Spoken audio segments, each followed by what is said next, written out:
तो दोस्तों आज मैं एक्सप्लेन करने वाला हूँ 2021 में आई एक Tamilian super natural horror movie को, जिसका नाम है भूमिका।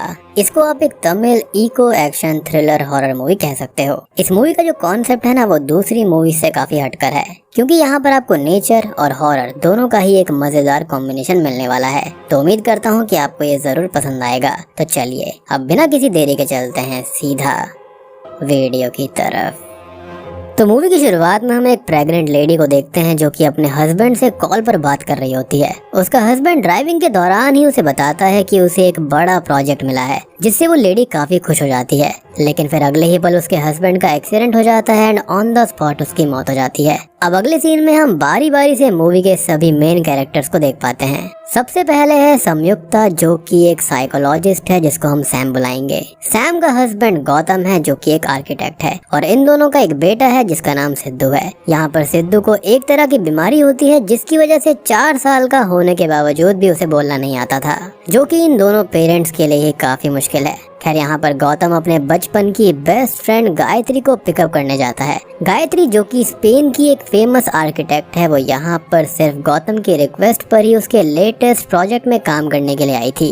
गायत्री को पिकअप करने के बाद में गौतम अपनी बहन अदिति को लेने जाता है। और मैं आपको पहले ही बता दूं कि अदिति काफी ज्यादा बेवकूफ और डरपोक टाइप की लड़की है। तो अब ये पांचों लोग यानी कि गौतम, उसकी वाइफ सैम, इन दोनों की बचपन की दोस्त गायत्री, गौतम की बहन अदिति और गौतम और सैम का बेटा सिद्धू गौतम के लेटेस्ट प्रोजेक्ट की लोकेशन पर जाते हैं। लेकिन रास्ते में ही गौतम को मिनिस्टर का कॉल आता है, और यहाँ पर हमको पता चलता है कि गौतम जिस फॉरेस्ट लैंड पे काम करने वाला है, उस लैंड को हाल ही में मिनिस्टर ने खरीदा है, और वो चाहता है कि उस फॉरेस्ट को काट कर वहाँ पर 500 विलास बना दिए जाएं, जिसके लिए उसने गौतम को हायर किया था। खैर मिनिस्टर से बात करने के बाद ये लोग सीधा लोकेशन पर पहुँच जाते हैं, जहाँ पर इनकी मुलाकात सिक्योरिटी गार्ड धर्मन से होती है, जो कि इनके रुकने की व्यवस्था एक पुराने स्कूल में कर देता है, जहाँ पर बिजली की कोई भी व्यवस्था नहीं थी। अब दरअसल गौतम जिस लोकेशन पर काम करने आया है, वहाँ पर पिछले 10 साल से कोई भी नहीं रहता, इसलिए ही इन लोगों को रुकने के लिए भी कोई और अच्छी जगह नहीं मिल पाती है।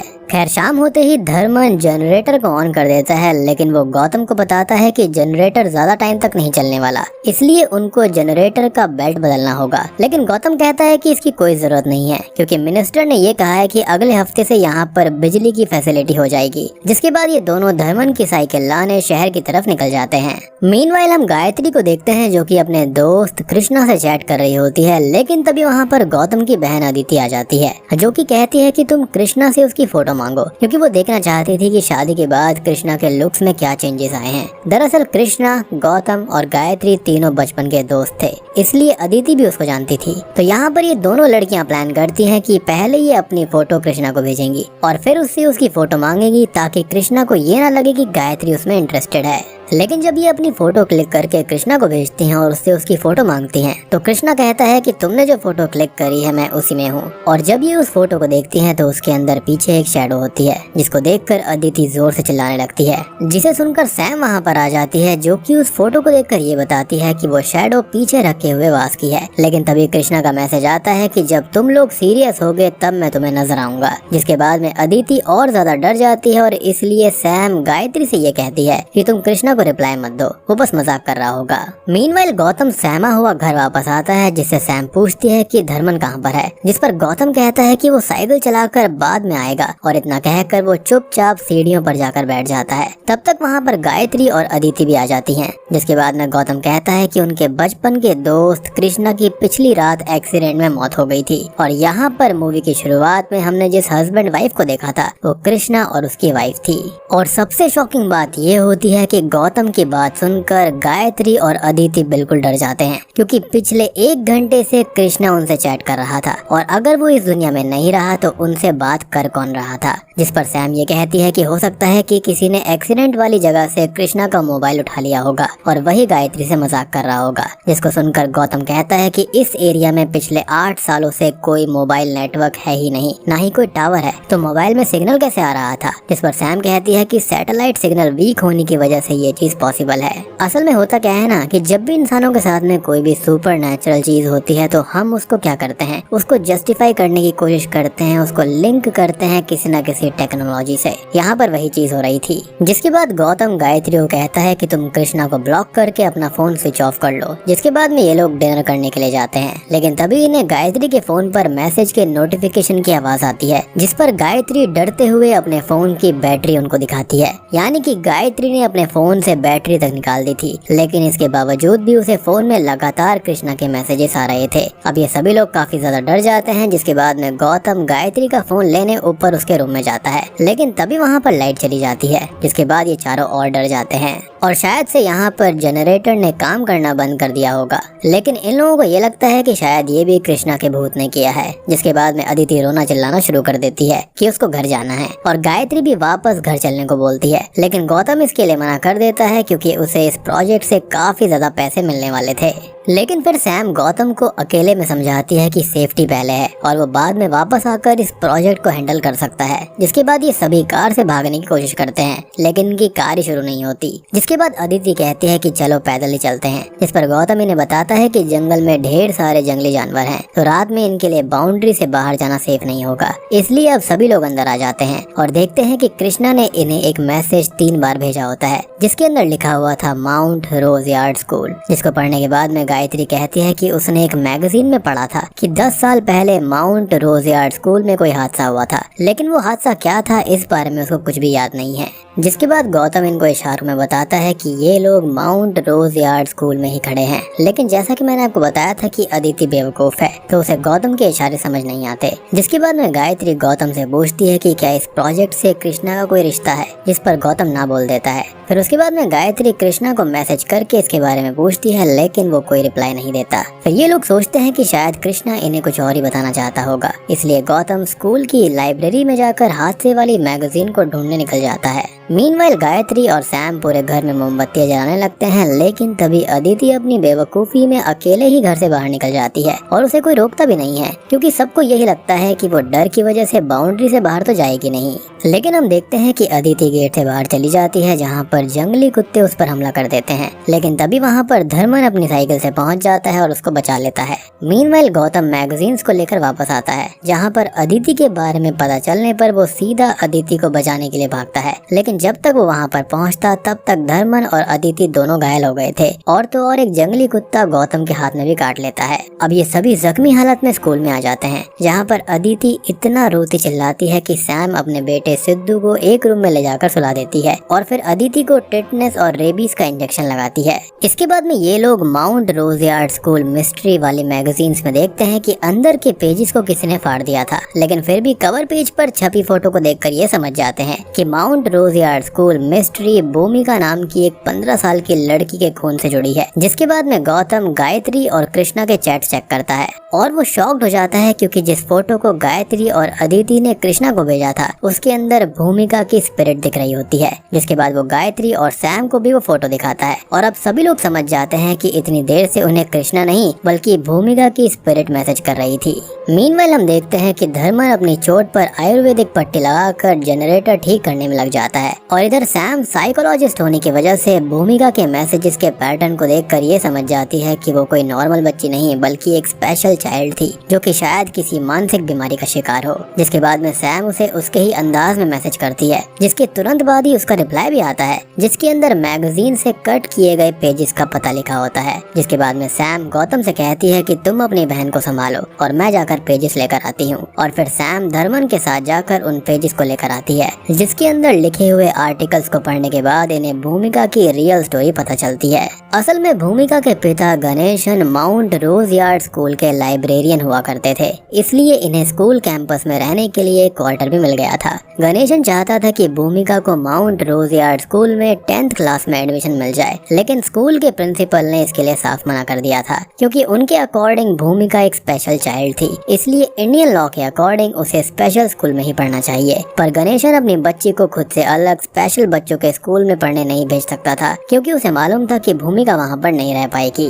दरअसल दोस्तों, भूमिका 15 साल की एक ऐसी बच्ची थी जो कि दिमाग से तो काफी तेज थी, लेकिन उसे ऑटिज्म नाम की बीमारी थी, जिसकी वजह से वो काफी ज्यादा हाइपर सेंसिटिव हो गई थी। उसे अपने रूम में रखी हुई चीजों में कोई बदलाव पसंद नहीं था, और अगर कोई उसकी चीजों में बदलाव करने की कोशिश करता था तो इससे वो काफी ज्यादा डिस्टर्ब हो जाया करती और रोने लगती थी। इसके अलावा उसको बस कॉटन के ही कपड़े पसंद थे, अननेचुरल चीजों से वो नफरत करती थी। उसको नेचर से जुड़े रहना और नेचर की पेंटिंग करना काफी पसंद था, इसलिए या तो वो पूरा दिन अपने रूम में बैठकर पेंटिंग करती रहती या फिर अपने फादर गणेशन के साथ अपने फेवरेट ट्री के पास बैठकर पढ़ाई करती। इसके अलावा भूमिका अपने पड़ोस के खाली घर में जाकर एक गिलहरी को खाना भी दिया करती थी। अब उसकी लाइफ में सब कुछ ठीक चल रहा था, लेकिन एक दिन माउंट रोज यार्ड स्कूल को सैमुअल नाम के एक बिजनेसमैन ने खरीद लिया और उसने ये फैसला किया कि कैंपस के ट्रीज को काटकर वहाँ पर और बिल्डिंग्स बनाई जाएंगी। और इसी दौरान एक दिन दुनिया के मशहूर पेंटर्स में से एक इस्माइल अख्तर और उनकी वाइफ माउंट रोज यार्ड स्कूल विजिट करने आते हैं,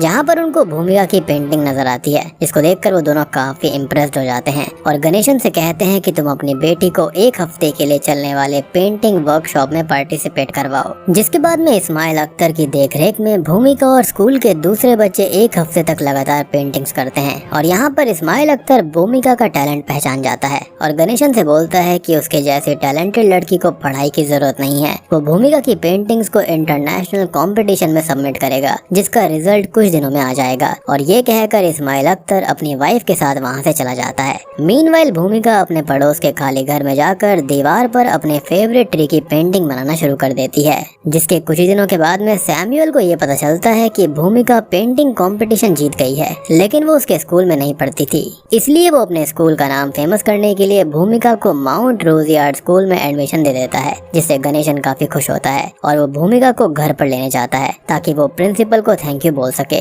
लेकिन वो अपनी खुशी में इतना एक्साइटेड होता है कि उसे भूमिका की तकलीफ नजर ही नहीं आती और वो उसे अपने साथ स्कूल ले आता है। लेकिन इसके बाद में होता ये है कि सबको उसकी बॉडी मिलती है, लेकिन भूमिका के साथ में हुआ क्या ये किसी को भी मालूम नहीं था। और यहाँ पर हमको पता चलता है कि भूमिका की स्टोरी को इस्माइल अख्तर की वाइफ ने ही मैगजीन में लिखा था, लेकिन गणेशन को ये पसंद नहीं आया, इसलिए उसने मैगजीन्स के पेजेस को फाड़कर छुपा दिया था।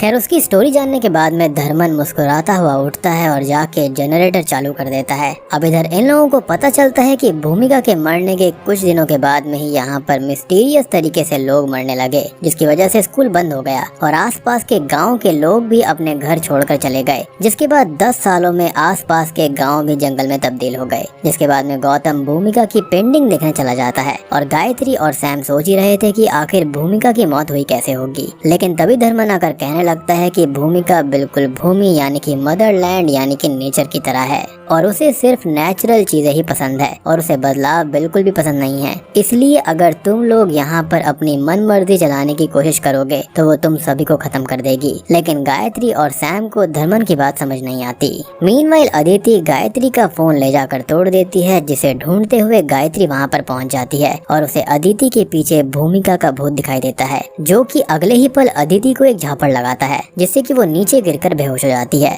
जिसके बाद में गायत्री भागती है, लेकिन भूमिका का भूत उसको भी घायल कर देता है। जिसके बाद में धर्मन भूमिका के गोस्ट को डिस्ट्रैक्ट करता है और सैम कार लेकर भागती है, जहाँ पर रास्ते में उसे गौतम मिल जाता है और ये दोनों भागने लगते हैं। लेकिन फिर इनको याद आता है कि सिद्धू तो अभी भी कमरे में ही सो रहा है, यानी कि भूत के चक्कर में ये दोनों अपने ही बच्चे को भूल गए। खैर, इसलिए ही ये दोनों सिद्धू को बचाने के लिए वापस स्कूल में जाते हैं, जहाँ पर सैम देखती है कि भूमिका चुपचाप सिद्धू को पेंटिंग बनाना सिखा रही होती है और फिर सिद्धू उसको थैंक यू बोलता है। जिसके बाद में वो बिना सैम को कोई नुकसान पहुंचाए वहां से चली जाती है, यानी कि भूमिका की पावर्स की वजह से अब सिद्धू बोलने लगा था। जिसके बाद में ये सभी लोग वहां से अपने अपने घर चले जाते हैं और फिर हमको कुछ दिनों के बाद का सीन दिखाया जाता है जब सैम गायत्री से मिलने जाती है, जहाँ पर गायत्री उसको बताती है कि उसने भूमिका के बारे में रिसर्च करी है, जिससे उसको पता चला है कि जब स्कूल के नए ओनर्स ने ट्री को काट कर बिल्डिंग बनाने का ऑर्डर दिया था तो एक एक करके पेड़ कटने लगे और जिस दिन भूमिका की मौत हुई उस दिन स्कूल में कंस्ट्रक्शन का काम चल रहा था, जिसकी आवाज से उसे तकलीफ हो रही थी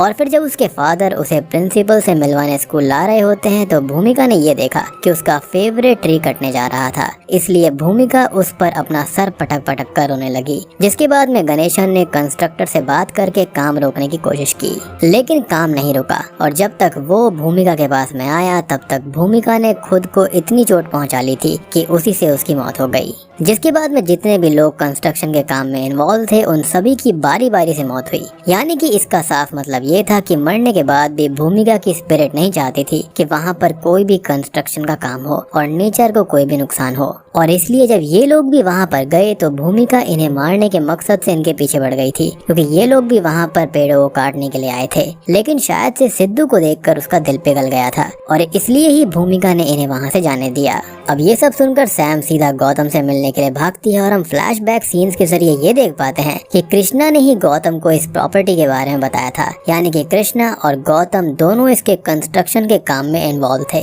जिसकी वजह से पहले कृष्णा की मौत हुई और अब बारी थी गौतम की, क्योंकि सैम ने ही गौतम को सलाह दी थी कि वो भूमि पूजन करवा कर वहाँ पर कंस्ट्रक्शन का काम शुरू कर दे। जिसके बाद में हम ये देखते हैं कि बहुत ज्यादा देर हो गई थी, क्योंकि मिनिस्टर की भी मौत हो जाती है और उधर भूमिका का भूत गौतम को भी मार डालता है और बूम, इसी के साथ में ये मूवी यहीं पर खत्म हो जाती है। तो दोस्तों ये थी कहानी एक नेचर लवर लड़की की, जो कि मरने के बाद भी नेचर से इस तरह से जुड़ गई थी कि वो किसी को भी नेचर को नुकसान नहीं पहुंचाने देना चाहती थी, और इसलिए जिस किसी ने भी डिफॉरेस्टेशन और कंस्ट्रक्शन में इन्वॉल्वमेंट दिखाई उन सभी को उसने मार दिया।